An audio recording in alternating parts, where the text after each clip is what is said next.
savez, le string bags est super tendance depuis plusieurs années déjà. C'est le sac à porter en toutes circonstances, vu sa petite taille et sa praticité. Nous sommes allés à l'encontre de Zena, qui confectionne ses petits sacs originaux lui-même.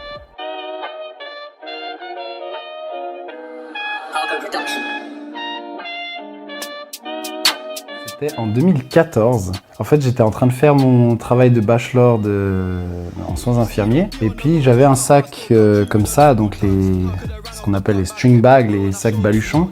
J'en avais un d'une marque connue que j'avais acheté. Au bout de 2 semaines, il s'était cassé. Les œillets sur le côté étaient cassés, il y avait des trucs qui se décousaient, etc. Et après, du coup, j'ai commencé à m'en faire pour moi. Et cette fois, essayer d'en vendre. Et puis vraiment me lancer à fond là-dedans. Et puis d'essayer de faire vraiment des créations comme je les imaginais depuis longtemps, mais que j'avais jamais passé le cap, quoi.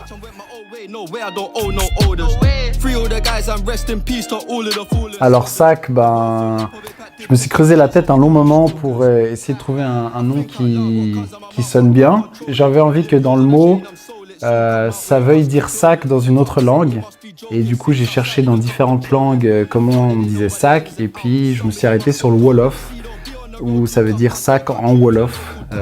Et c'est assez compréhensible. On sait de quoi on parle, ça s'écrit différemment et c'est dans une autre langue. Donc, c'était gagné.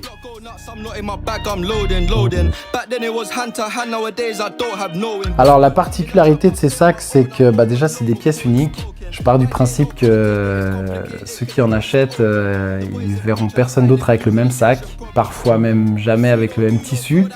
Je fais vraiment en sorte que ce soit des pièces vraiment uniques pour chacun. Je suis vraiment fier de la qualité, de la durabilité qu'ils ont. Moi, je m'en suis fait un justement quand j'ai commencé et je l'ai mis quasiment tous les jours pendant presque 10 ans. Je double chacun de mes sacs, donc il y a une partie extérieure visible et jolie, décorée, je dirais.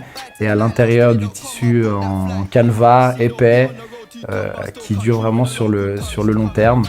Et ensuite, je fais en sorte d'accorder parce que dans beaucoup de sacs qu'on voit comme ça dans le commerce aujourd'hui, etc., d'autres personnes qui en font, etc., c'est beaucoup des sangles ou des cordes noires ou blanches. Et moi, j'avais envie de trouver quelque chose. Le sac colore ton dos, mais colore aussi tes épaules.